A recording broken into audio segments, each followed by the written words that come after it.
towards like Turkmenistan, Afghanistan. They also acquired I'm going to show you later, but the eastern part of the empire, where you have Vladivostok. They acquired that in 1861. And yeah, because of the consolidation of power in Western Europe, the only way forward for Russia was east after that. Yeah, so on this map, you can see essentially the important part is on the right. You can see on top of Manchuria. So there was a lot of tension on this border of Amur between China, and Manchuria was basically a Chinese vassal. There was a lot of tension on the Amur River between the Russians and the Chinese. And the Chinese were in the middle of a huge rebellion. And the Russians were basically were putting settlements on the banks of the river, even though technically it wasn't theirs. But China had to cave before the pressure of the Russians. And so I think they sold that land in 1861. And in 1870, the Tsar decided to develop Vladivostok as a cold water port. And so the problem of Vladivostok is that it's only active in certain parts of the year when there is not like too much snow and too much ice, and otherwise it's dead during the winter. But as you can see, like you can see below, you have the Port Arthur that is in the Lushan region. Port Arthur was actually a warm water port, so it was. Yeah, so it was much better strategically than Vladivostok. And also, as you can see with this Russian Empire, you had Finland, Estonia, Poland, etc., Georgia. A lot of parts in the western part of the empire had strong nationalistic sentiments. And you also had a lot of Jews that lived in Poland. So you had a thing called the Pale of Settlement, which was a treaty that allowed Polish Jews to live in essentially the like orange region that you can see. And there was a lot of anti-Semitic feelings and pogroms happening during the war. So, and in the years before the war, so in 1902 and 1903. And so the Russian Empire was very divided. It was divided in religiously. So it was in majority, it was a Orthodox Christian empire, but you had a lot of Muslims, a lot of Jews, a lot of speakers of different languages. So you had a lot of Turks, a lot of yeah, Jews, etc. And it was very difficult to keep the empire together. Yeah, can we move on to the? Yeah. Hey, so, one question: what was the population at the time? 125 million. Yeah, and so in 1861, as I was saying, it's the end of serfdom. And so 23 million serfs were emancipated. But see, the thing is that the end of serfdom didn't happen by chance. Basically, it happened because Russia was so far behind technologically compared to the West that it had literally no choice but to adopt Western practices. And the problem is that that was extremely destabilizing, because what happened is that they, at the same period where they abolished serfdom, so that was Alexander II. Alexander II abolished serfdom. He also opened up the universities. The universities stopped having a military model, and students were allowed to read books that they were not allowed to read before. And with the capitalists and industrialist class that was forming, a lot of Western ideas of constitutionality and limited monarchy started to permeate in the educated class of Russia. And because you also had the emancipation of serfs, basically what happened was that the serfs still were more or less tied to the land because of a communal agricultural system, and they actually had to pay a lot of money to the former owners. And in fact, they had to pay so much money that sometimes they didn't have enough money left to buy food, and they basically had to give like almost like really very high percentage of their production. And in fact, for the serfs, the emancipation didn't change too much their conditions in the rural areas. So that was at the beginning, but then you started to have some economic growth. And what happened was that a lot of former serfs, they went to the cities. So for instance, the family of Stalin was exactly like that. I think the father or the grandfather of Stalin was a peasant, emancipated, and then the family moved to the city. And that created a concentration of people in the places where you had these circles of Western ideas. And it was destabilizing because the peasants started to get organized in labor unions. And you had a lot of underground leftist, anarchists, nihilist movements. You also had a lot of political assassinations. And basically, Russia was a complete mess. So you had so the state was an absolute monarchy uh, centered around the Tsar.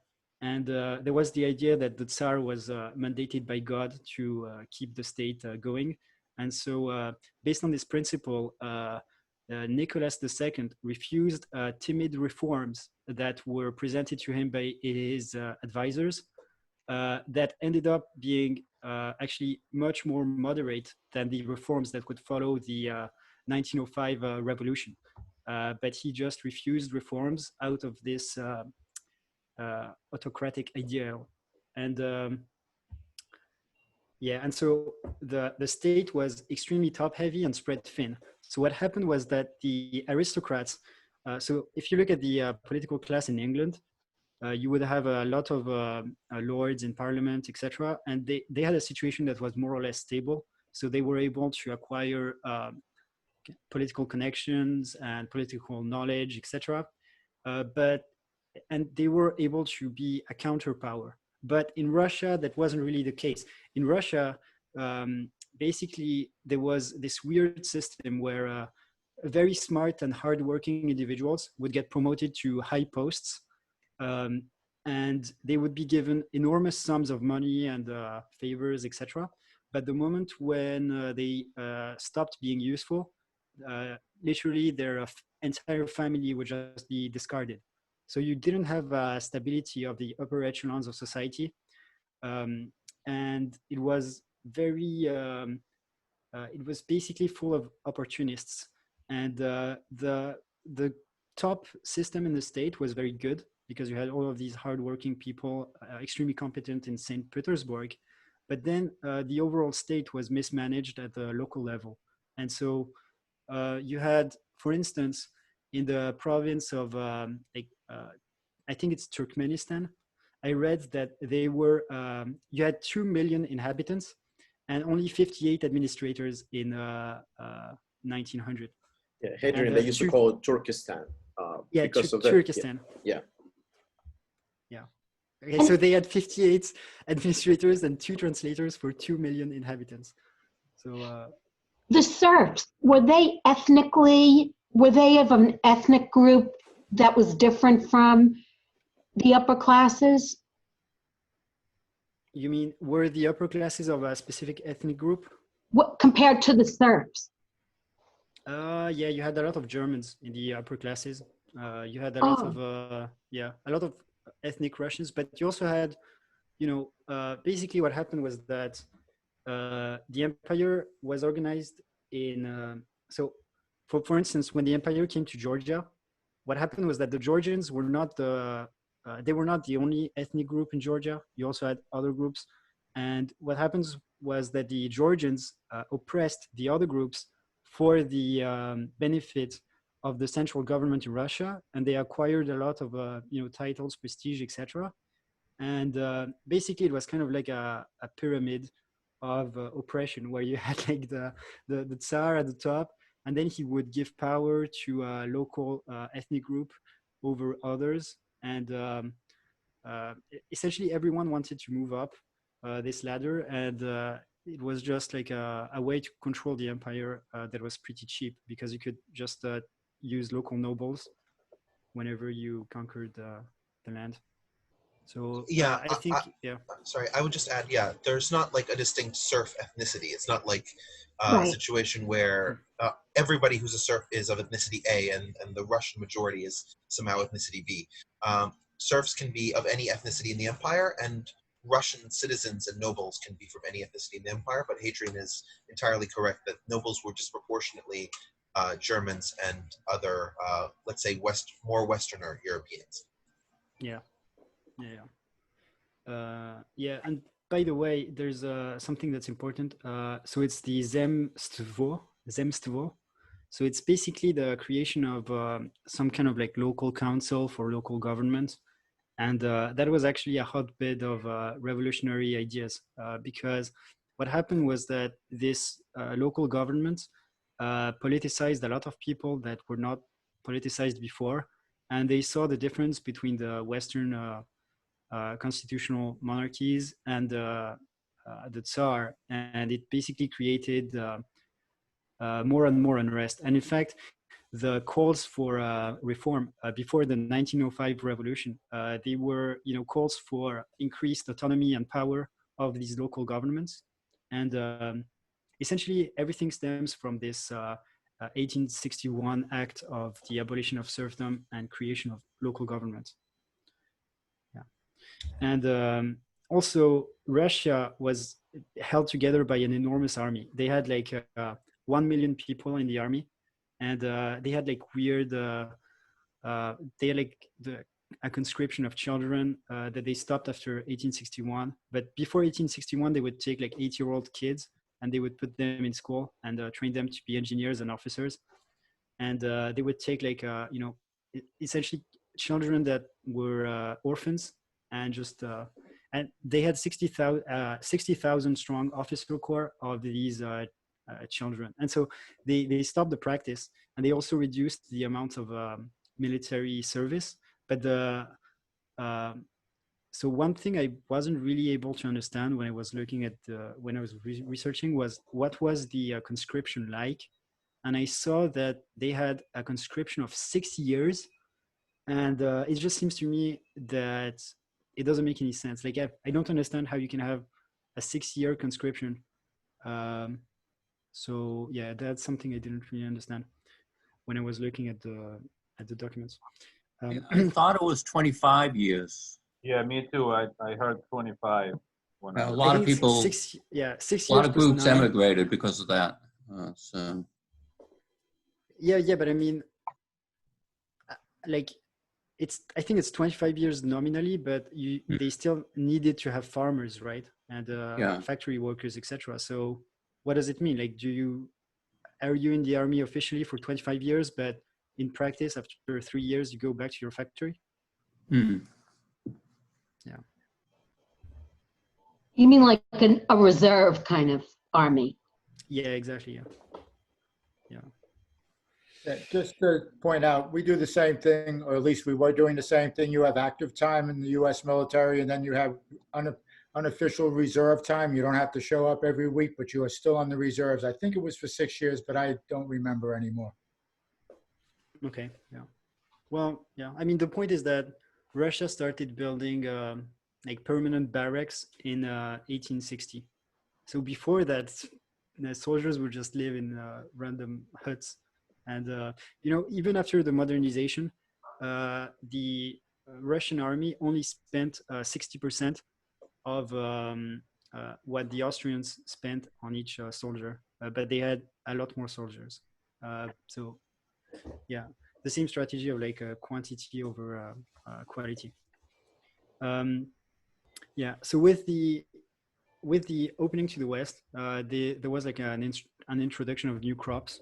Sugar beets in particular were really good for the economy. And there also was a railway expansion. And I'm going to talk about the Trans-Siberian Railroad that was very important. And that meant that you had an increase in living conditions. As I said, the liberated serfs were really crushed financially. And essentially, it was kind of like the Roman Empire when it was created. Like you had for decades the problem of land reform, and essentially politics was organized around your opinion on land reform. And so you had the people that wanted, the serfs to pay the land, the people that wanted to give the land to the serfs, etc. And that was really the main political problem at the time, the land reform. And also you had, so one thing that is truly like really difficult to understand, and it doesn't really have a parallel, it seems to me, it's the secret police of the Tsar. And so the secret police was literally a state within the state, and it was comprised of individuals that were extremely like intelligent and culturally educated. And so what the secret police would do is that they would read, they would have like entire like libraries of revolutionary books, like anarchists, nihilists, socialists, etc. And they would immerse themselves in the theory, and then they would infiltrate the groups. And instead of shutting down the groups, they would use essentially, they would climb up the ranks of these groups, gain the trust of everyone, and just inform the Tsar of whatever plot was going on, instead of shutting down the group. And so famously, the Bolsheviks were actually helped by the so I don't really know how to pronounce this. I think Gendarmeria. Gendarmeria. No, I'm talking about the Охрана. Ochranka, Okay. Ochranka or something, yeah. Okay. Yeah, so the Ochranka actually considered the Bolsheviks to be like to be essentially a bunch of incompetent buffoons that they could really easily use against the other socialist groups, because Lenin was extremely critical of other leftist revolutionaries. And so they actually, I mean, it's crazy, but they actually assassinated the opponents of a guy that was called, I think it's Menjinsky or something. And he was basically a double agent inside the Social Revolutionary Party. And he was a Bolshevik. And so basically the secret police of the Tsar helped the Bolsheviks attain power because they thought they could control them, which turned out to be a big mistake. And also the Oranka was, so they tried to contain the instability of the empire by doing two things. So the first one was they tried in 1902, 1903 to do like police sanctioned labor unions, where they would create secretly these labor unions and try to vent all the frustrations of people outside revolution. But this policy was, it didn't work out because the instigator of that policy was fired after an enormous strike happened at Odessa, and he wasn't able to control it. And the other thing that they tried to do was to fuel anti-Semitic sentiments. And so I don't know if this is true or not, but there are people that say that the Aranka actually created the fake, like the forgery that's called the Protocols of the Elders of Zion, which is, it's kind of it's basically a book that details how Jews are trying to take over the world or something. And we know for a fact that one of the ministers of the interior of the Tsarist Russia, Pelve, was actually, so in public, he condemned the pogroms that were happening in Poland, but actually he supported them because he thought that it would rally people around like a common enemy. If I may, I believe this, so the protocols of Elders of Zion, they were created outside of Akhranka sometime earlier, but knowing that this is a fake, Akhranka used this to spread anti-Semitism. Yes, I believe that's correct. It was created by a Russian nobleman, in fact, written by a Russian nobleman, in fact. Mm-hmm. This is Michael. And of course, the Okhrana used it, as did many other right-wing organizations. I mean, it was quite luridly anti-Semitic, talking about secret meetings and Jews drinking the blood of Christian babies and the whole 9 yards. Yeah. It's used until now, by the way, in propaganda. Yes. Yeah. Also, if I may ask a question, Hadrian, to my knowledge, what you were saying about the Okhrana, and pardon me if I'm not pronouncing it correctly, looking favorably upon the Bolsheviks or being in any way an aid to the Bolsheviks, I don't believe that's really true. Certainly, you're perfectly correct that Lenin was very critical of other socialists whom he considered to be insufficiently revolutionary, and there were a lot of them in Europe. And there was a secret Tsarist police agent who was a member of the Bolsheviks somewhere around 1913, I believe, and who was actually, I think, maybe on the Central Committee, whose name escapes me. And they eventually found out about him. But if you have any other sources, I'd be interested to hear them. Yeah, well, I mean, later I'm going to talk about the assassination of the Minister of the Interior. I mean, it's really a crazy story. Like, he was literally assassinated by a secret police informant that was so deep inside the organization that he was the master of assassinations in the socialist revolutionary underground party. Yeah, but that had nothing to do with the Bolsheviks. The social revolution. The Bolsheviks came from the SRs, so the SRs, no, that's Mensheviks not and Bolsheviks. That is not true. No, that is not true.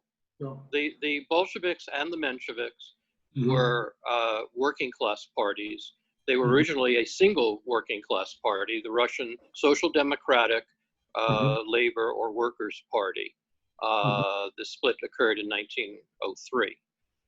But they were socialists. They were not anarchists. The social revolutionaries were the successor organization of the Narodniks. And Yes. they eventually became a peasant-based party. But the two parties had nothing other, they were both opposed to the Tsar's government, but their politics were quite different, and they did not have a common political origin. Interesting. Right. Hadrian, for the sake of time, maybe just continue. You guys have a lot of presentation today. Yeah. Certainly. Yeah, so I'm just going to present like the main groups. So basically you had the cadets were basically as kind of like a centrist group, one of the most important ones. And they wanted a peaceful transition to a constitutional monarchy. Then you had the Octobrists. And so actually the Octobrists and the rightists are different, but I didn't really understand what the difference was. They were two conservative parties with a base of landowners and businessmen, and they wanted that the property owners be fully paid.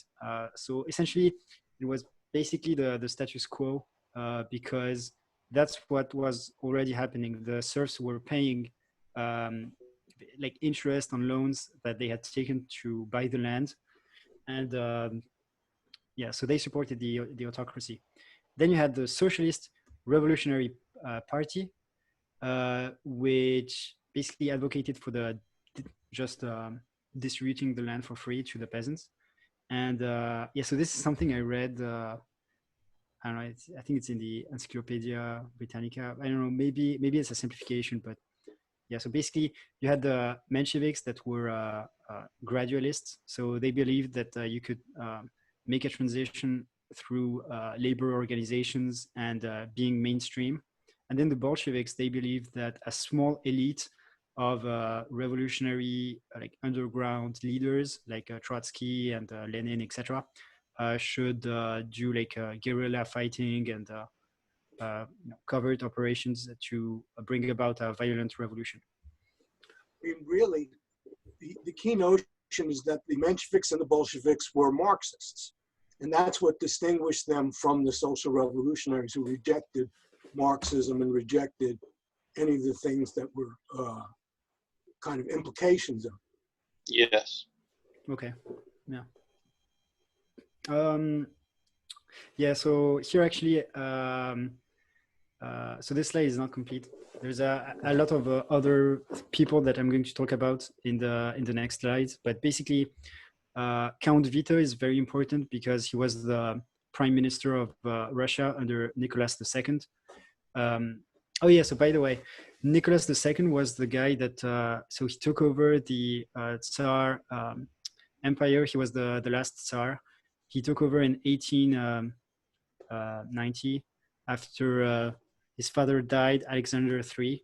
And he inaugurated the Trans-Siberian Railroad and he saw it to completion. And his advisor, Count Vite, was a conservative. He was actually a very good diplomat because he was able to, for instance, acquire loans from the French. He was able to acquire the concession, the 25-year lease on Port Arthur, after the Russians had de facto taken the port, thus, preventing a diplomatic international scandal. And essentially, he was always behind the scenes giving advice that was really sensible. So, for instance, he was the one that advised Nicholas II to accept the October Manifesto in the hopes that it would split the opposition between moderates and moderates that would accept the manifesto and the extreme left that would reject it, which is exactly what happened. Unfortunately, Count Vite was fired by Nicholas II after the October Manifesto, when essentially you had a series of Dumas, and one of them was particularly, left-wing, and Nicholas II fired Count Vite over that over the composition of the assembly. Yeah, and so the a long time. I thought it was. Sorry. Yeah. Okay. So there's also another guy that's really important. It's General Kuropatkin. So General Kuropatkin was actually also very sensible. He was a high official in the war ministry, and he saw, like, for instance, the Japanese buildup in Korea, and he advised Nicholas II to give up Port Arthur in order to prevent a war, which is, exactly what would happen. The war was going to happen, and Nicholas II overruled him and said, there was nothing to worry about because Russia was so much stronger than the Japanese. And obviously, what happened was that the Japanese attacked. Kuropatkin was proven right, and then what Nicholas II did was he appointed Kuropatkin to be the head of the land force in Manchuria. And even though Kuropatkin proved to be a very competent minister of war, he was a very, very conservative general that took basically no risks. And so he didn't press his advantage when he had the advantage. And that appointment was actually, I think, a big mistake on the part of Nicholas II. Yeah.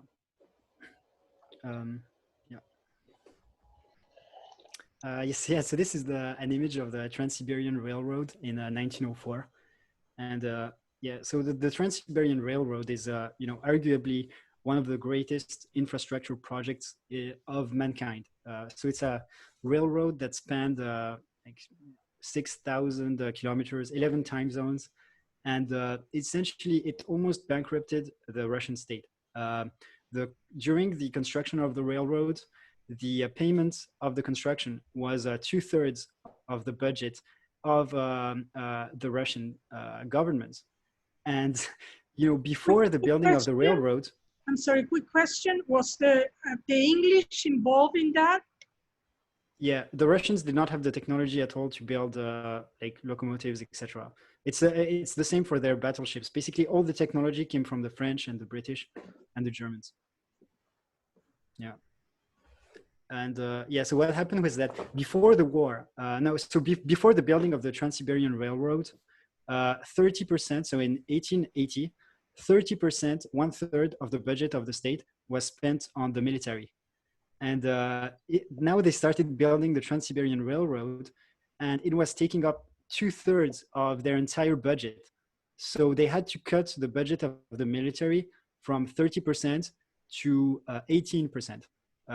So that demoralized the soldiers a lot. And what happened was you had a series of protests and mutinies in the army, and they were crushed.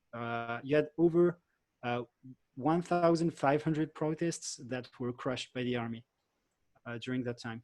And also the building of the Trans-Siberian Railroad is actually, I mean, it's crazy. Like basically they didn't have the money to do surveys. So engineers would just like draw a line in the middle of nowhere where they had never been. And so when they finally came to like the wastelands of Siberia, you had like you had like holes in the ground, rivers that they had to cross, and the way that they did it was at the beginning they planned to do a double track, and they had to do a single track, and they also had to make it lighter, and basically everything they could do to reduce the cost, they did it, and they were building the line from 6 different locations. Using thousands and thousands of prisoner conscripts. So they were just like chained together, and they would work all day on the Trans-Siberian Railroad. And for every day that they worked, they were given 1 additional day off of their sentence. And they also hired a lot of Turkic people and Chinese, and they were not very well paid. And the goal was just to build as fast as possible. And so they, in the end, they almost finished the railroad when the war began. Adrian, one quick question. So according to what you're saying, so the serfs, when they become free, they go to the army, and the army kind of maintains them. So the army doesn't have the money, so they don't have any way to live. That's what you were saying.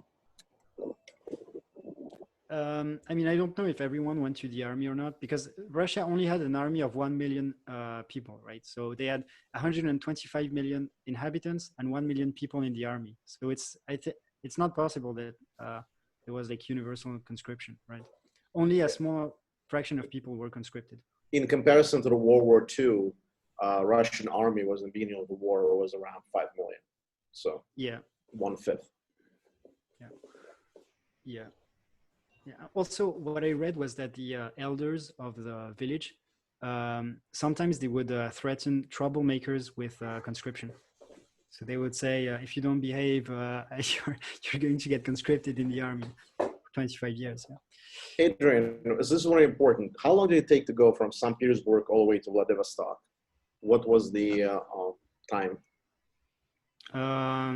Today, yeah, I know it's 8 days, but I think the locomotives today are probably like much faster than the locomotives back then. So I would say probably 4 times that. Yeah, maybe like 32 days. So to transport the army, it's going to take you a month to get the basically the supplies and and reserves. But wow. It's even worse than that, because it's a single track line. So you can only send. So in between 2 stations, you can only have trains going one way or going the other way, because otherwise you're going to have a collision, right? So what happened was that during the war, so at the beginning of the war, Russia has about 80,000 troops in Manchuria, Vladivostok, and Port Arthur.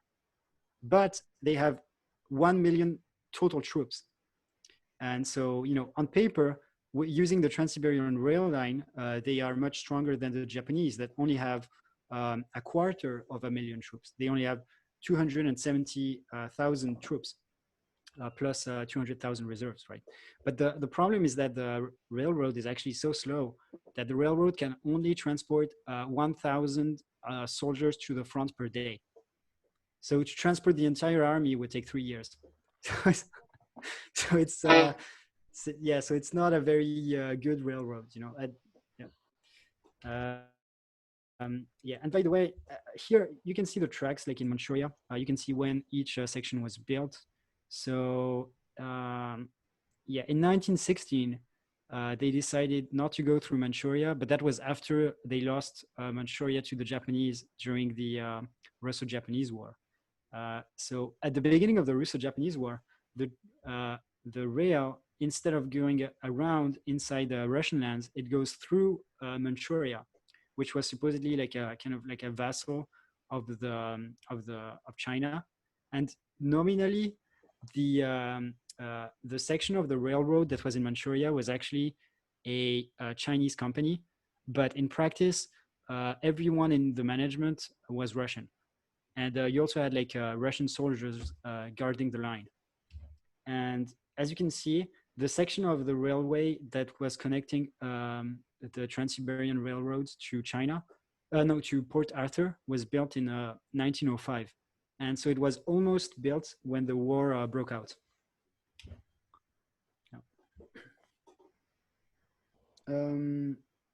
Yeah, so as I said, Nicholas was the one that, wait, can you go back one slide? Oh, yeah. One thing I just wanted to say is that the Trans-Siberian Railway allowed Russia to gain a much greater control of the enormous spaces of Siberia. And so it increased essentially the contribution of Siberia to the agricultural exports of Russia. The exports of Russia were multiplied by 7 in the period going from 1860 to 1905, basically. Like when they finished the Trans-Siberian Railway, the exports were multiplied by 7, basically. And the railway also allowed a great migration of population to Siberia. And you had 4 million settlers that came to Siberia thanks to the railway.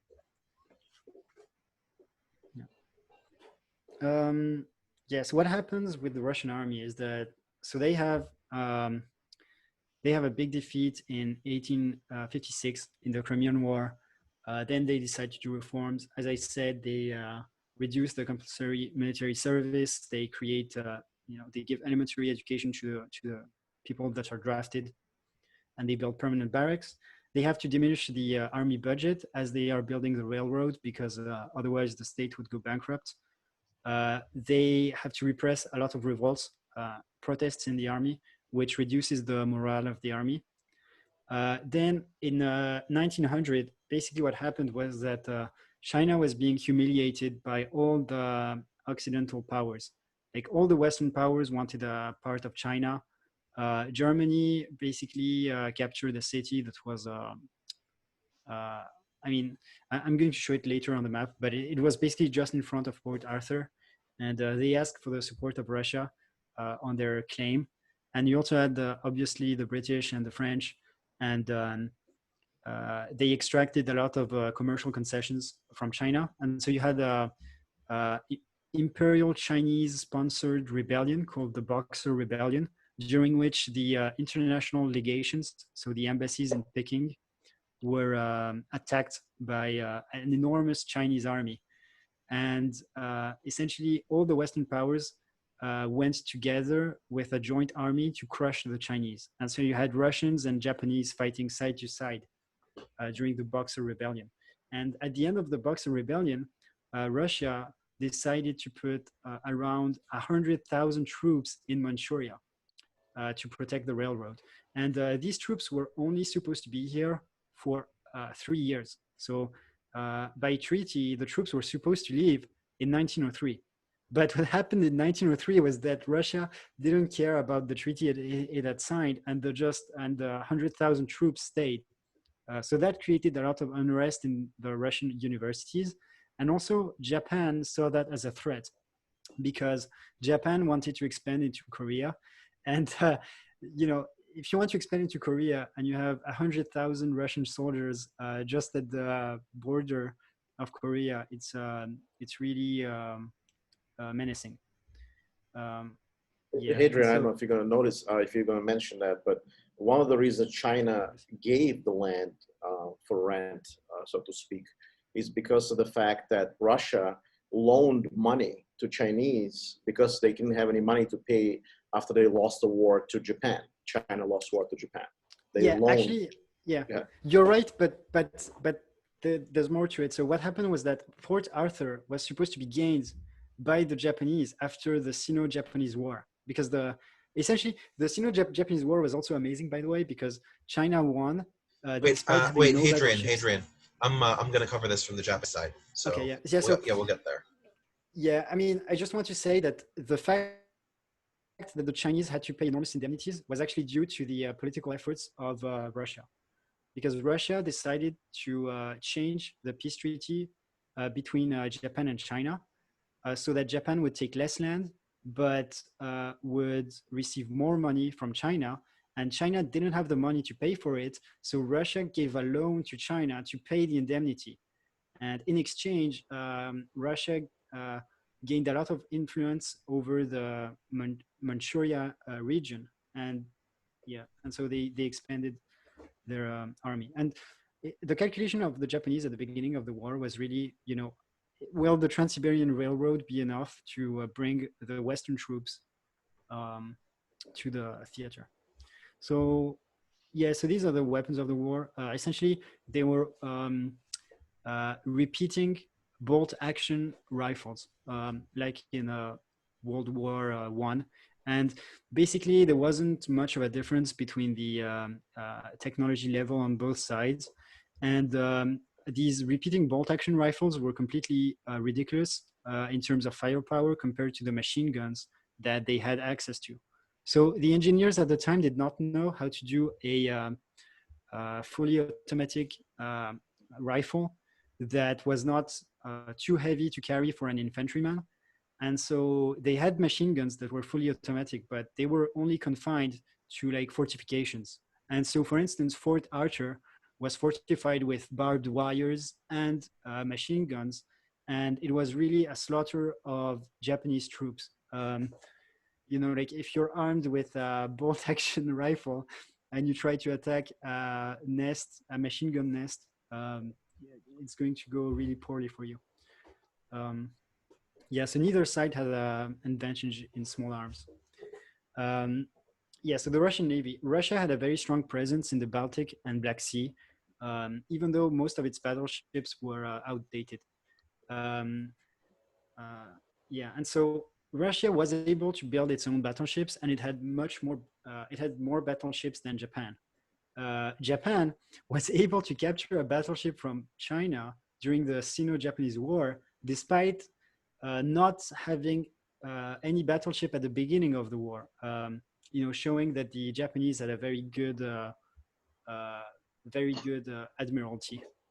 And in 1903, Japan creates a fleet based at Sasebo, which is, I'm going to show you later, Sasebo. It's basically near Korea. And they have 6 battleships, 10 cruisers, and they have a lot of escorts, destroyers. And Russia had 7 battleships, 8 cruisers, and 25 destroyers at Port Arthur. So they were more or less matched. Basically, the point of naval warfare at the time was conceived as being your battleships are the damage dealers that are very expensive to build. And they have enormous guns, and they outrange any other ship.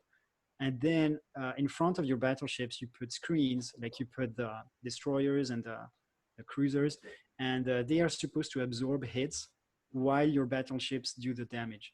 So essentially, even though the Japanese have more ships, because the Russians have one more battleship, it's kind of even. And so neither side had a technological advantage, because even though Russia was able to build battleships, it didn't possess the technology. So it just imported engineers. And what Japan was doing is that Japan was buying battleships from the British. And so in 1902, there is a British and Japanese alliance. And so the British are supplying the Japanese, and then the Russians are allied to the French. and they also receive help, at least like ideological help from the Germans. Yeah, and so it's basically like almost a conflict proxy of Western powers. There was an interesting fact also, Hadrian, is a lot of their ships, Russian ships, were just built before the war as well.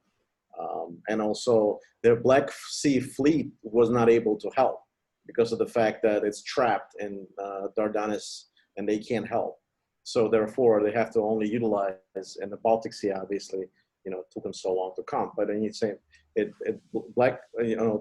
were also restricted to reinforcing their ships from the other areas as well. And some of the ships were just built, but Varangian was basically just built around at the time. Zakar, are you saying that the Ottomans would not let the Russian fleets past the Dardanelles? Correct. Yes, they were blockaded. I don't think, really. Yeah, the treaty to move through the Dardanelles hadn't been signed yet, the Treaty of Constantinople. And that would allow the Russian fleet to move during the First World War, and prior to the First World War. Mm-hmm. It was the long-standing Russian objective through diplomacy throughout the 19th century to gain access through the Dardanelles and over it. Yeah, that's why they added it to their World War I demands if they had won, to control the Dardanelles. Yes.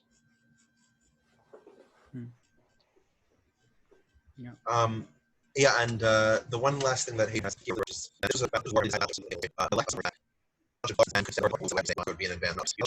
Therefore, That's fair.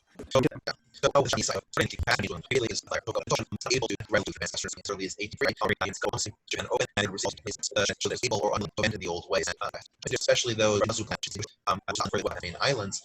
Leaders of the itself, move shogun, and find a way to incorporate the Western keeping heads, right? To keep the gold and what's happening is that major power is 1868 of rifle corps. This was composition of which Japan crossbows, in the assuming and reading the most influential. Especially in the north part of the his protection was called the Boshin and operated was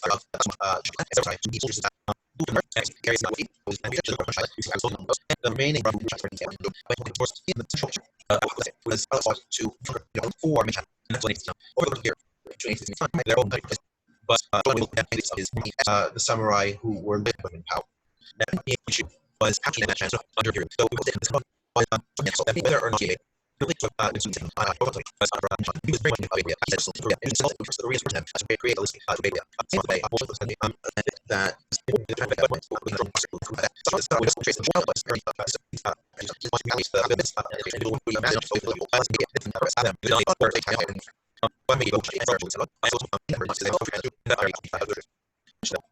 there was and sort of says you can see between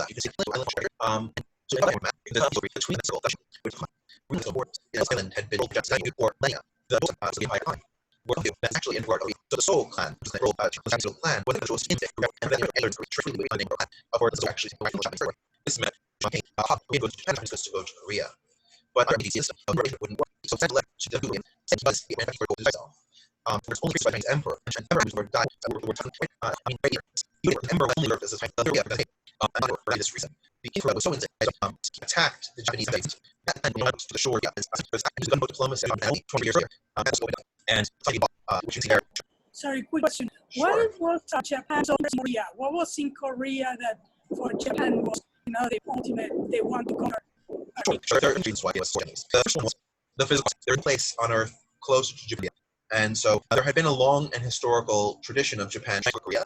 The most in the 80s, and it was a massive invasion the size of all 3 fleets. So it was an invasion. It was successful, but really always sort of on the that should have over. The second reason that Korea is Japan the only resource it has is coal. But other resources to Korea is iron.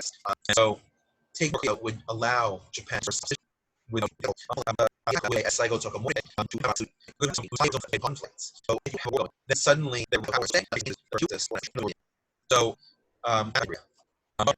What's the Chinese aggression over this island? Would it sound like the Japanese imperialism Sure, I see this with the kingdom of Qing. That is where there have been a war with just control and basically a legal fish. So we this island, although it has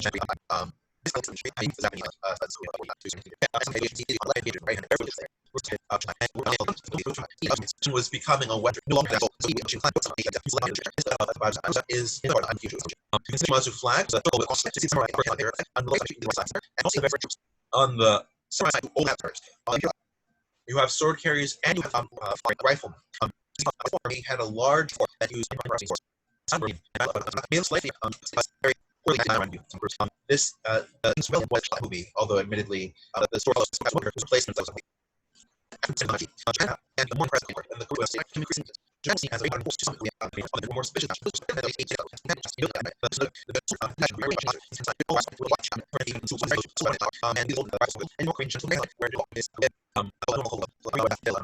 now the beauty was and there was a massive it was called and that particular incident was those green soldiers and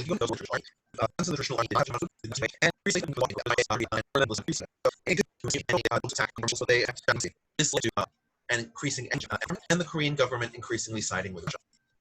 But in the late 80s, had more a stake in the war, and it's that they would have power. Of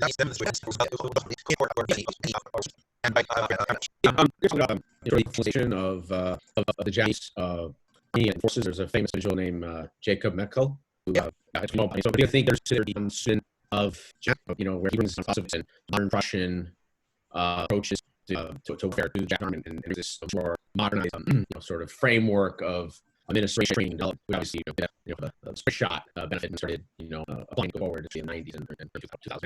But I don't know if you're gonna touch on at all, but. That's a really good question. We're going to talk about the Japanese movie and a lot of it to really and all German being the country that had to be on the very different honor based on this high this was one of the reasons for that generally sold by the West. There was actually a reason they went with Prussians. I think what they tried to figure out is Japan when it was developing is which United States liberal is sure, and then they went Russian. Yeah, that was slightly that's the choose. I mean, the thing that he can General Taro and Arto and its group with the biggest of development in Japan and Taro was minister eventually, so he had this huge impact, looking down to just reorganizing everything, modern Friends of Division, Force, Battalion, etc., and creating all of the army bases, railways, and establishing artillery and engineering as independent command controls, and then rebuilding a sort of conscripted in front of the Japanese Army Staff College. When we by Japan in 45. So his bust was in front of that for 45 years. Yeah, so on paper they were still a vassal, and so the Qing sent a detachment of 2,000 soldiers to Korea to put down this revolt. And Japan saw that as an excuse to invade the country, saying that China was compromising freedom. You can then see, if you look at that there are two parallels of Arab. Hachiro, we're going to talk about there, admiral in the Korean Japanese Navy, well, coast in various points on the coast. Also all to the border between modern Korea and China, and the border and all the way to which was in both Chinese, the rebellion, and the Chinese forces. It was a century from the Chinese side. And in 1995, the Treaty of Shinzai, which gave Taiwan the islands of Japan, that you can see there. However, one of the powers was too much for the Chinese state, and especially the territory that did fall in Chinese hands. And so, and in China would pay a greater duty to Russia than before. Hadrian has a political intervention, which the move in 18 to have a territory from Japanese. So,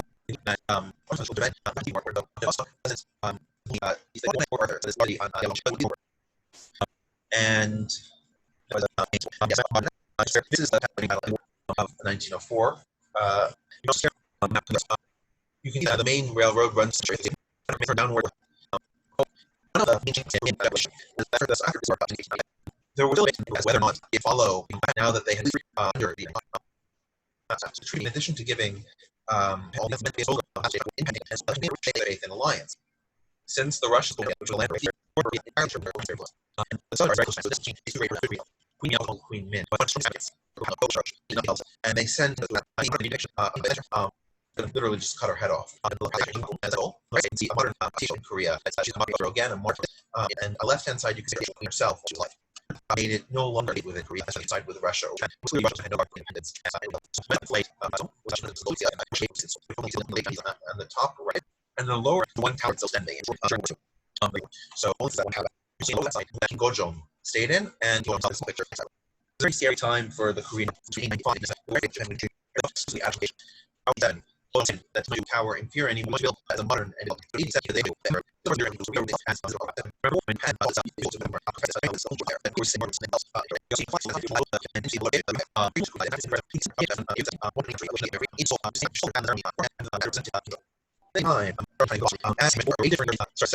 plus the United States plus April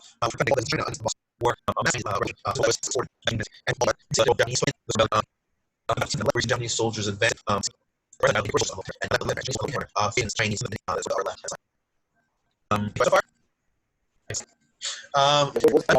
I guess now you're right. This is Ito Gilmore of Japan, and he spent a lot of time when we were now. He was behind here the which he saw as pointed out, he saw the American Constitution and the rule never enough. Constitutive assemblies. And so forth, he supported strongly the idea that Russian are the Russian so that, for example, really saw the Russians and the way of would be not take side from that conflict. Similarly, here, and he believed that he could push the Russians that China has real Japanese. And so taking from Manchuria would be in the with the Japanese, but in the Chinese decided that to push Manchuria to China. So in 1994, and he negotiated with the Russians.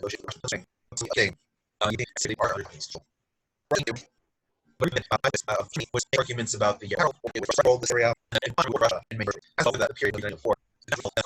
And was no formal right to so unexpected was recalled back to and they should try to try and figure out where the entire relationship.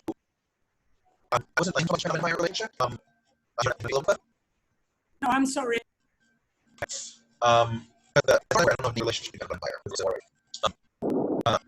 So anyway, was meeting with Takashi and he said that he would be his company, Loeb and Company, to government bonds for Japan to pay for $200 million, which is about for Japan and the United States supporting Japan publicly that could grab control of the United States at this point and to be a possible contender with the United States. So Winnipeg was desirable. The shift claim the reason that he wanted to support and the Japanese witnessed to some small measure of response to the activity of Jews like Jacob Schiff's witnesses. In terms of the actual war, this is and is the Bay Atoll. You move up, you see the other, you also see Liaoyang region and Port Arthur. And those are the areas that will definitely you can see the naval advance on one hand and surrounds to strike first.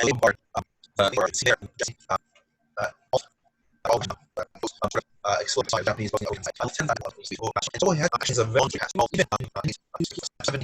and key admiral in the First Japanese War. 1878,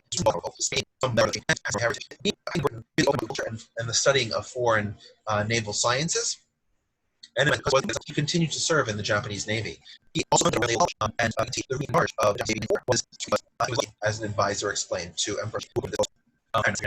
Yeah, and I think one thing so MacArthur, I assume had his landing at Sean, and he used he was obviously so he was a historian also, independent of being a weird guy and all the other, but it was just aware of the Japanese. They actually had their maps. He knew actually the military really exactly where it was located. Anyways, and so he used these same battle maps. Whatever, almost 50 years. So it just tells you how sort of history so linked together. So into having he's been seen as one of the history of East Asia.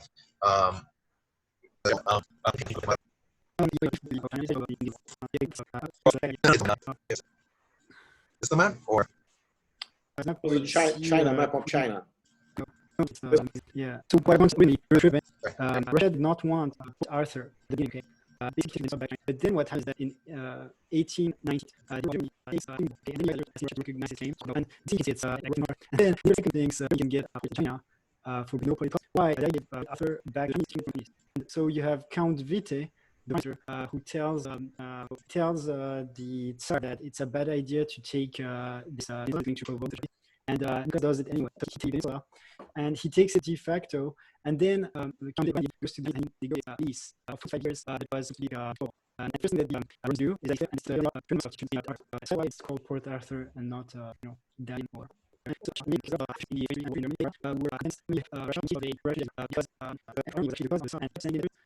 his goal was to defend the white race against the yellow menace, and yeah, actually was against the British at the time, because Germany wanted to challenge the member of the British and also want to live in between and Austria-Hungary west. And so he thought that if Russia was constantly east, it ease his alliance with Austria against British, and so that's why the Russians did not appear the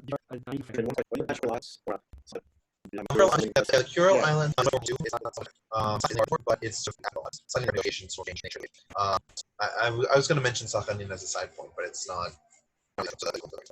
Okay. So we go back to macro.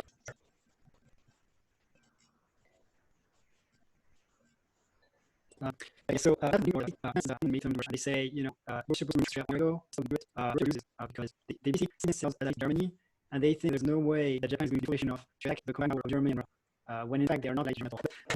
So they disagree. Then the Japanese severed the ties. The Tsar, the beginning of Makarov is not the command is a guy. Okay, and the Tsar thinks that in light of the tensions with it is so the Japanese may attack, and so he tells him not to fire the first shot. Okay. And on 6th of February. On the 8th of February, the Japanese attack, and what is start doing? He on the main deck of the celebrating the birthday of his wife, and people believe that Moises are basically like followers. So it happens that he fired the Tsar, and that's when he puts Makarov in charge. Okay, but the thing is, Makarov don't arrive right away. Before Makarov, actually the commander of a guy whose name I don't remember that. He's very conservative. At the end of the war, nothing happens. It's because you have this conservative and he says that justice every day against me. So what happens is that one day the Japanese just put a bunch of mines in Port Arthur, and but they cannot read of the case because the river is a mess. There is a land battle. It's the admiral. So the admiral is called Yevgeny. To Yevgeny takes over. He says, I'm going to stay in port and take more risk. And in fact, he is. No. And then you have the rear admiral Witte, who is extremely passive. So the brave admiral is replaced by an admiral that was joining him, and he allows the Japanese to land troops into the rest of the battle for his Adrien, why did the Russian fleet allow them to consortium? It was passive and increased, and not anyway. That's why. And the rest on the side of the Asia and basically to keep his voice intact. Yeah, well, exactly. No, that's standard Navy policy almost in any Navy in the world. I mean, it's got to like position. You're going to cross somebody key with their guns point. They were going to be lined right up, and destroy your Navy. I mean, they're different than but Yeah. About 200 hills. Is anyone going to talk about 200 Street Hill? That's a big idea for attack to go to Syria, and it was just pretty much Russia in those days. And there was an area and backwards in the where Japan was going to attack the Port Arthur. But Port Hill was also security governed by. In a way, Russia did very good in blocking that. I think someone mentioned about your that was actually one of the few ways we get that. So I say Russia was just done. So what happened in Port Arthur is that So obviously, the Russian High Command what's going to happen to the fleet if Port Arthur gets entirely into tries to actually tried to that, which is literally a bit because he more battles. And despite this, so he starts taking it inside street, which was the seeds, and he sent a direct order to try to Port Arthur. And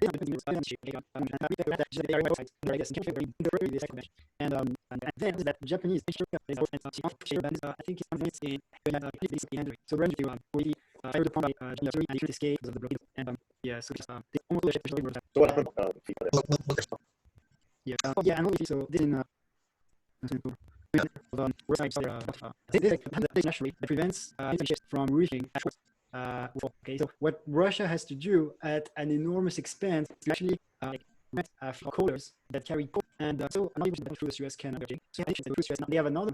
Both these by the way, at the same time, you have civil unrest in Russia, strikes, etc. You have 50% of workers in Russia and 90% of workers on strike, and this is an economic disaster for Russia. And they have listed out and increases even more.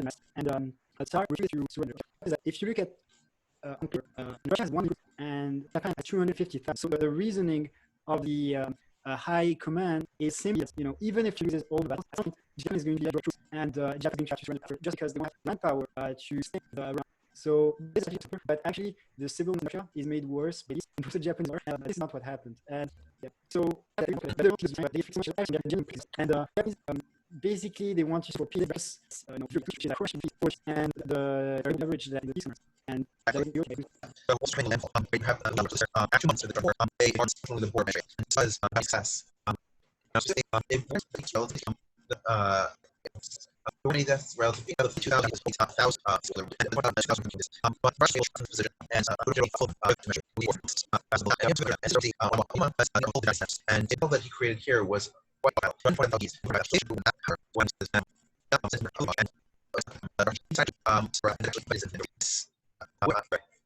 yeah,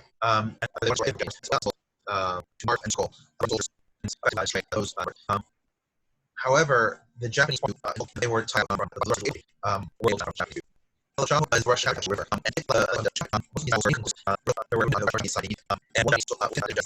under General to ensure you think about you also want to the general of the Russian Battle of Shaho was Port Arthur before the war to the Japanese and was extremely that he did that. This general didn't want to defend Port Arthur. Okay, he wanted to defend the capital of Manchuria, which is Nicholas II.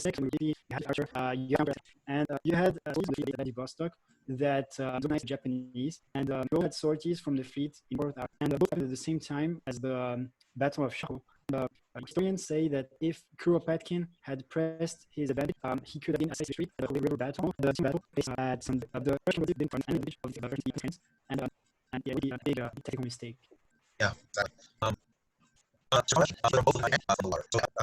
Port Arthur is on its side, so it was coming from the land side, and there was Navy and 5 months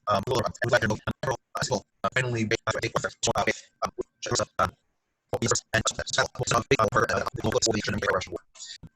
almost all of the years of World War I had the and 5 and 15,000 and nearly 60,000 wounded, 8,000 the strength of the two armies was the break for about 2 weeks over and sorry, it was in the Russian war split river was the edge of the Japanese line. Everything the Japanese do, it was taxed on real perspective and taken the as Hadrian wanted on the Russian side. So yeah, the reason why the Russian numerical advantage was twofold. So the first one was the Trans-Siberian Railway was extremely that and you also had the problem is that Port Arthur was that on January 2nd, Lieutenant General Anatoly Stesel, who commanded the force, sent out the without with his officers, and there was a disagreement inside Arthur as to whether or not they should surrender. And surrender was regarded as an act of incompetence or treachery because the fortress had at least 3 months of food and if Port Arthur surrender in January, then instead of 3 Japanese armies, 3 Russian armies at most would like 2 versus 3. War. It wouldn't be war, and most cases was very cool in the right. Of course, especially the number of on more the and for was in Japanese hand. The only major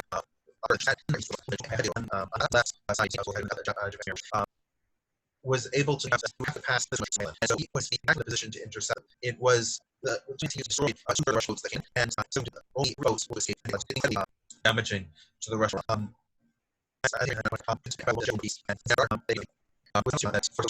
economically devastating it was to Russia. Just for the detail, basically, it was obsolete. Some of that were obsolete. And also, Russian ships were Japanese ships, which meant that that the Japanese were able to react extremely fast to the Russians because they used a new invention of various telegraph. And the Japanese were able to see in 15 months, whereas the Russians were at 3 years. And the Japanese were able to replicate the exact same in Port Arthur, and they crossed the Russians with their officers, and basically a disaster. The execution of disastrous. Also, the Russian ships did not have proper maintenance because they did not work with ships. They did port from Port Arthur and against bombing fire letter command. I have a question on the and a battle. Of course, the old-fashioned sailing warships were all of the cannons were on the side, so all of the fire was broadside to the sides. Like some battleships, the main guns face forward, and swivel from side to side to a great extent. But the firepower becomes not much where the main guns single forward. At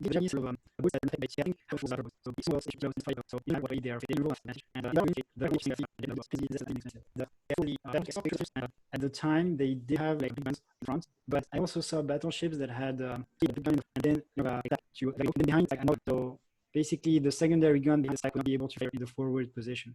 So all the Japanese battleships were these guns behind we call it the exhaust pipe something, but they were not able to. Can you hear me okay? So to sort of partially answer Ralph's question also is that when you moved into more modern naval guns, going into the 20th century, you would not create these sort of single broadside, so it was really more fleet crossing the T. If you think of it almost like single fire, right? You almost want to think just like Gatling gun. And it does is keeping it's called target lock. So you're target on lock and hitting it over the gun, and that's why it's so effective. And we did that at Gulf and at Guadalcanal, which I don't know. It's my turn on this, so the Japanese forget here. So reoriented. The overall strategy was they had a two-pronged approach. The Japanese didn't believe at that point. Just they couldn't and so they both on Port Arthur and once they went perhaps they were Well, how did Mukta come up there? Why did you say Port Arthur? Because most of from the Russian perspective. So if they wanted to they had to. Okay, and then in the meanwhile, even though the Japanese can break through the peninsula, they were into there. The army started Manchuria. So while the troops marched through, and it was too weak to stop them, there was really much engagement. And the treaty and so the Russian fleet, they just got there too late. No, the Russian fleet from the Black Sea never arrived. The Russian fleet was stuck in Italy. Okay, so Russian backup, even from the Baltic. Well, no, the Russian because the fleet was at Port Arthur was one where we have Makarov and the election that brings elected by the was 1904. And to finish that, there was several months of 1905, and that's what the place. And that was destroyed in 88. It was literally could not. Okay, great. And then the Baltic fleet that got destroyed, that was totally a sea battle. There was no land. At that point, they were on land. They were only controlling seas. They had the coast where they stopped, but in the battle actually, the battle land. Great, thank you. Right up to speed. Yeah. Question. You mentioned the figure. Basically, Manchurians were pro-Japanese, and the same thing in a less systematic way. And so the Manchurians were actually on the side of the Japanese. Like Manchurian gangs of criminals who harassed the supplies Russians, and these criminals become the majority of after Russia. So in 19 to 19, maybe 30. There's a warlord in Manchuria that was one of the hired by the Russo-Japanese War. Yeah. It was, in fact, also just to show you Russian, men in Harbin had a lot of homes that were the most expensive prostitutes in the world. Were sold. I mean, obviously they used Chinese women. And what's interesting is it was sanctioned or protected by the by Russian troops. There was letters was found on the signed letters that basically they were collecting taxes from all those prostitution homes in Harbin, which is crazy. I have a question. What was the ethnic makeup of Manchuria? I don't know if this is nothing. I would get the Manchu. I mean, the Russians were not worse. There was the Russians were still translated, and there's all Korean close to it. Yeah. Are you going to talk about Gensu Admiral Togo? Togo that people think Togo. If you have anything, go ahead. Exactly. Yeah, that's what I'm saying. Are you going to talk a little more about him just because he's such a, Well, you told you you can talk about it. Yeah. Okay. Well, he's considered, admirals in the East. Finance his grandchildren to the United States, and in his there's the same Japanese garden, the exact same thing that Togo had in his house. So he was one of the very years for his command, not sure exactly 20 years, and he studied in the UK actually. And so it's easy to get caught up in the size of the metal, how big were the ships and sort of those pieces which obviously do matter because that's sort of like your ingredient when you cook, but ultimately still was. And that's one huge advantage the Japanese had, just the quality of their command, top to bottom, and also the planning behind it and the contingency plans were just far superior to what the Russians brought to the table. A little bit of their. In case people are starting to get different changes in Europe at this time, I would do the invasion of and the beginning of Formosa. We opened Japan came from the Philippines, and World War I the mandate is the biggest invasion with the United States across it. And the 2030s becoming imperial, more than they were entitled to, particularly China. That's not the case. I think it is something to war. As an example, we don't consider Israel to be an aggressive power for the 6th War or the 50th War with the invasion of Lebanon. These were because they were friends. Japan is symbols in we're talking about. That's my opinion. I'm sure. You have those in future, and changed. So the Russians were actually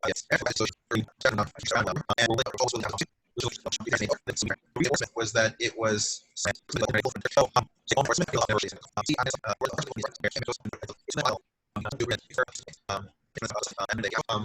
just want to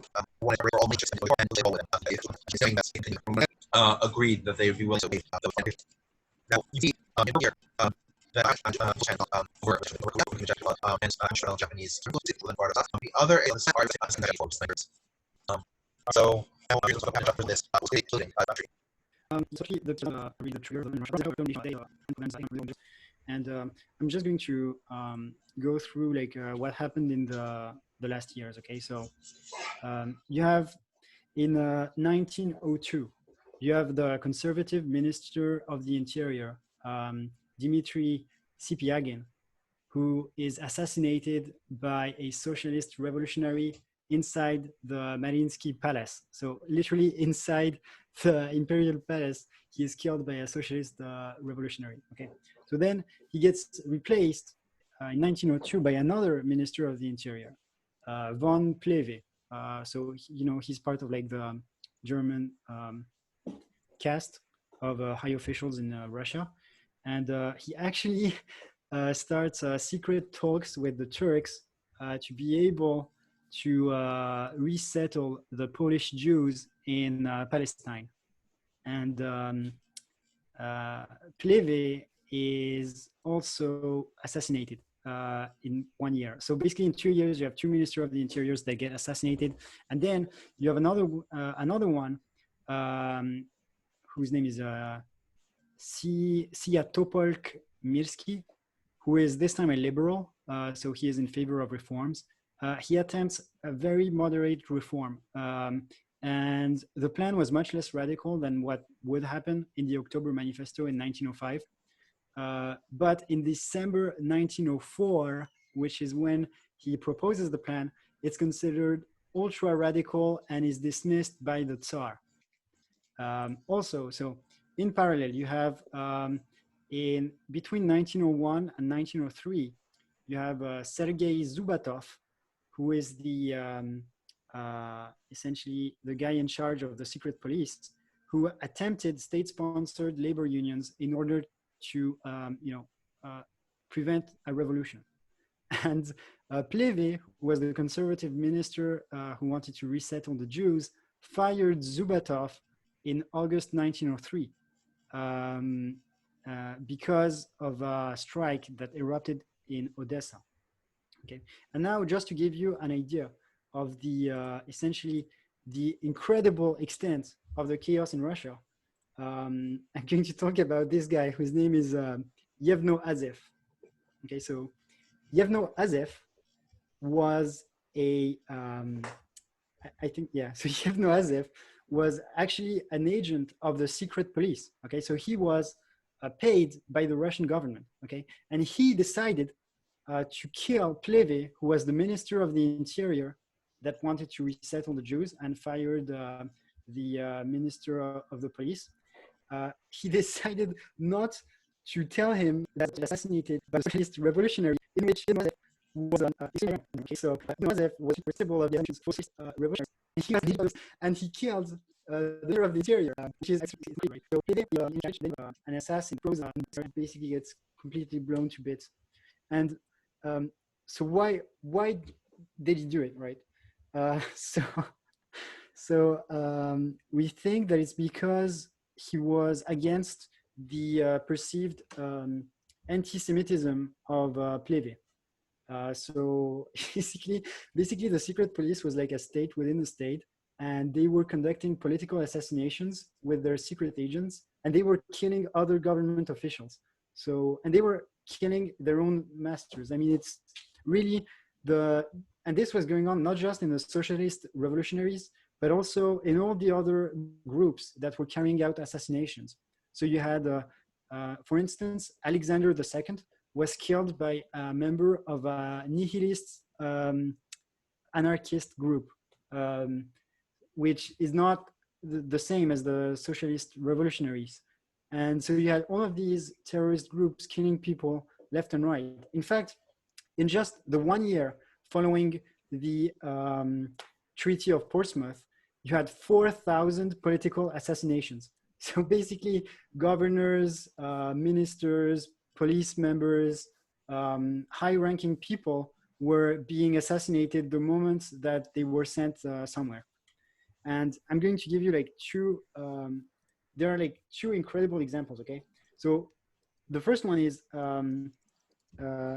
you have the assassination of Grand Duke Sergei, who is actually the uncle of the Tsar. And he is killed in February 1905. So basically, during the, so you have like the Russo-Japanese War that's going on. So in January, you have Port Arthur that surrenders. And in February, you have this very high government official who is the uncle of the Tsar, Grand Duke Sergei. He gets killed by a socialist revolutionary terrorist. So also probably someone who was close to the double agent that I was talking about. And then you also have Viktor Sakharov, who was the former Minister of War. So this is after the Treaty of Portsmouth in September 1905. Viktor Sakharov, the former Minister of War, is sent to quell a revolt in Western Russia. And he arrives, and he is immediately assassinated in November 1905, despite and then one after that, have the conventions, one after that, so Russia was really in chaos. And we have Bloody Sunday. In January, you have surrenders, and then you have a group that's led by an Orthodox priest, the Orthodox priest called Father Gay. And this guy was allegedly under the employment of the secret police of the Aranka. So he was also an agent of the secret police. And he comes with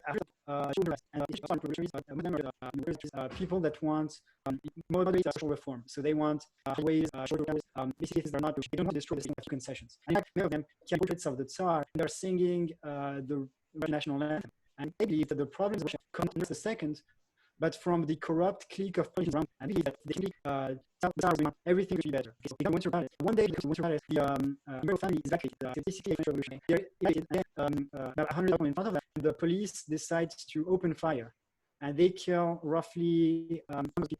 And so this is from the diary of Nicholas II. Actually, today, that's the revolution where you have Bloody Sunday. Perhaps the prestige of really, really is loaded. So there's sayings. Basically, we used to have Tsar, but not anymore, or something. And it reflects what the people of the Tsar after Bloody Sunday. He lost his prestige as being a religious idol for the people. And you can see in his diary that actually near the second trouble. Like, he seems a little bit sad that he doesn't understand anything of that. And this basically sparked alarms for Russia. So what happens is that right after Body's diary, Nicholas II says, okay, I said there are 400,000 on strike. And this is while the war is going on. You have war going on, and you have 400,000 factory workers on strike. And so he announces his intention to establish an elected assembly. In March, he gives another manifesto, and he tells how the elected assembly is going to be chosen. The problem is that he gives contradictory statements. So he says, we are really attached to autocracy and we punish the oppressors and we will maintain the status quo. On the other hand, he sets up his intention to create an assembly that won't be a consultative assembly. And also, it would not be chosen in for people. Discussions about people actually progress because and then you have a recent decision. In March 1905, they decided to all these so what happens is that all the students that have been reading the Marxist literature, they basically universities, they join protests. And what they do is organizing committees, they explain to people the ideas of Marxism, and so this is really we have. So in April, you have the local governments, everyone recommend that assembly be conducted. Essentially, the point where this spikes is in October. So in October, so that's the October Revolution. You have 25 million people on strike. So you don't have electricity anymore in St. Petersburg, and you have an enormous inflation because they're under production, so price rises, which increases even more the unrest. And you have revolts everywhere, and you have revolts in Poland, Estonia, Lithuania, Georgia that take on a nationalist characteristic. So the people are not just the Tsar; they basically want independence. Then you also have right-wing groups committing murders, and you have, in fact, you have a murder of so you have a jealousy around the Baku region, where a lot of Crimeans and so essentially violence around the Crimean and the Baku region, and you also have units that rebel. So basically, in June, the crew of the battleship in June is and the battleship put in Odessa. So it's not on its way to Japan because by Constantinople. And so the Romanians they don't on batteries, they ship right back to the rest. And actually, a lot of them end up dying in repression. First, because of a propaganda of the USSR that Goebbels said was probably the best propaganda movie of the Soviets. And what is the war ends, you have a lot of armies that come back to Chita, which is in red.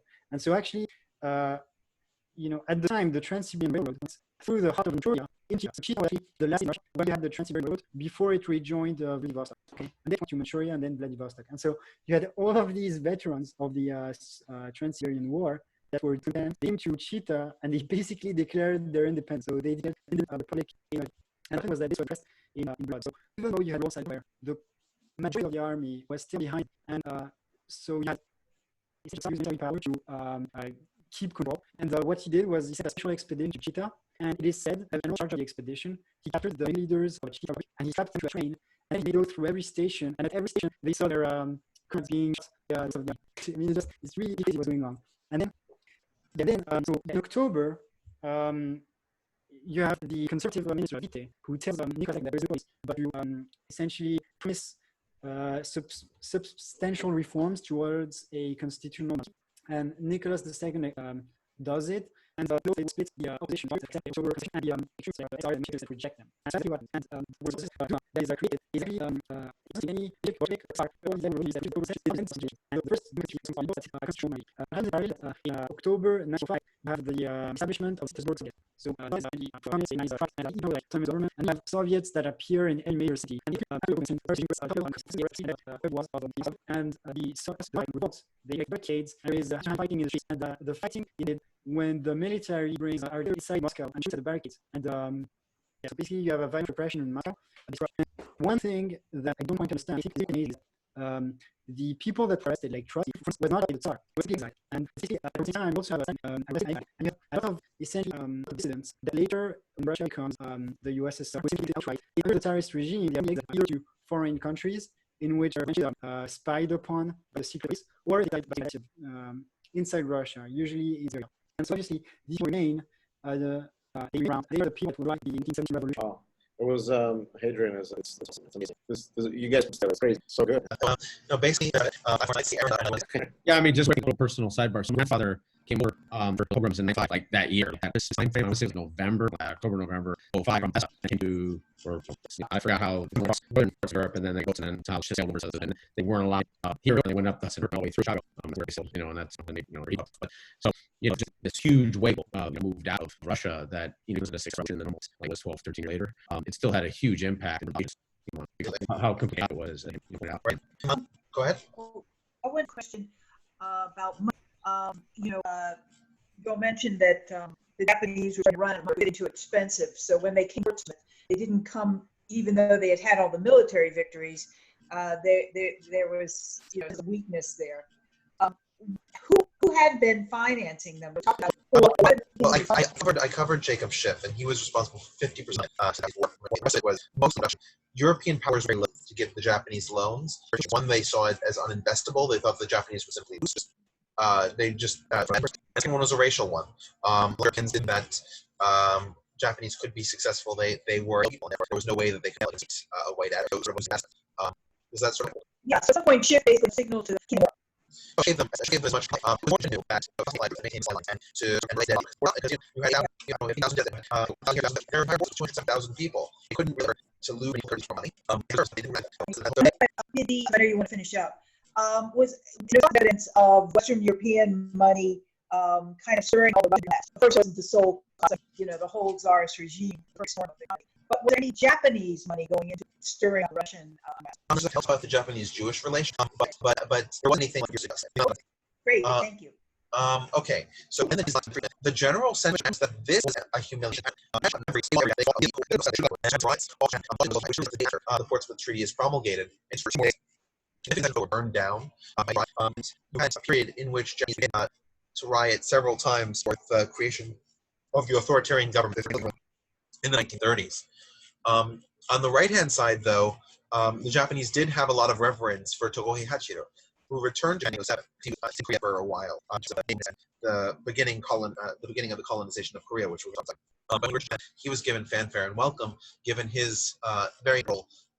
Additionally, because Togo refused to have any position to of course his tenure, he was considered the political basis of government approved. The government able to approve the Portsmouth Treaty, and the Portsmouth Treaty ended up dooming. So while Taro was sacked and his entire coalition was gone, being apolitical was spared from that sort of following the Treaty 25, and they signed it in this building just outside of Seoul.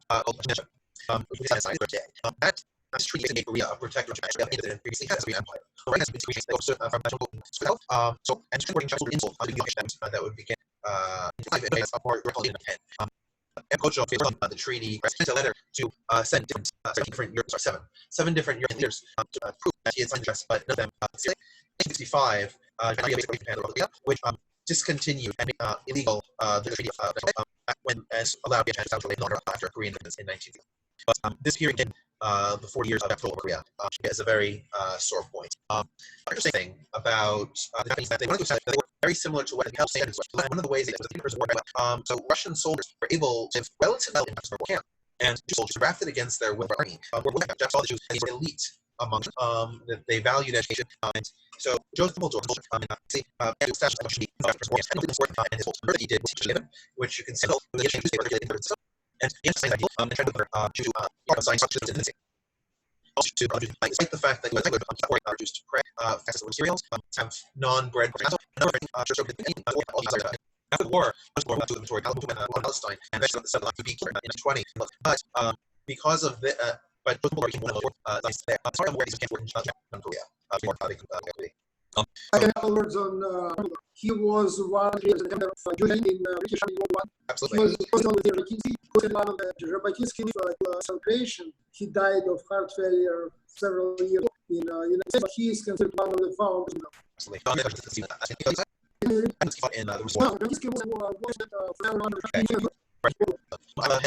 It's interesting to hear about how the Japanese treated the Russian prisoners well. Another thing is that the Japanese treated German prisoners of war in 1915 when they Tsingtao for Germans. They treated German prisoners of war very well, and the Germans who came back at the end of the war, a lot of the Japanese their treatment. They apparently started a military Beethoven, and some of the German prisoners actually stayed in Japan as bakers and things like that. That's like, And so had those Russian troops that they sell on those shit, continuing to attack him. You go ahead and collect your whatever it's going to be. That's an interesting. Industrialization, the villages are up like 95% regular, and also one last thing I wanted to point out is that this between the way that behave having that the Chinese can actually benefit from. And I try to mobilize to teach them that they other Europeans the Jews should and open discussion between them and the Russian securities. Yeah, why is the Chinese so badly? Why was they so lobby? During the Sino-Japanese War, or the Sino-Japanese War, like World War II, yes. Bombardment was governing Japan at that point, and was of bad behavior. At this point, it proved that the country on the same level, but they know that proved that. So there wasn't as much of a. The biggest East Asia until they became superior. But, and also, the Chinese training was about the highest in the world in the 30s. Yeah. And that the actions in China were great for that. No, fantastic. It was 3 hours. Amazing job. It was probably one of the best presentations during the whole COVID. Hold on, Aaron. Did they raise the what happened? It's all about peace. I just wanted to throw it out there, guys. Feel like do what you can, and basically, congratulations. So it's great job, man. This must have been for like 5 years. All right, what did you have to say? No. Just, I guess, I don't know, very interesting in the ancient meetings at the cast their vote. And we're seeing Wednesday as being the one. But if anybody wants to, otherwise, Wednesday or Tuesday. So we're going to start. So what I'm going to do is I'm going to have to redo the schedule. I'm going to take out all the literary pieces, and I'm going to put it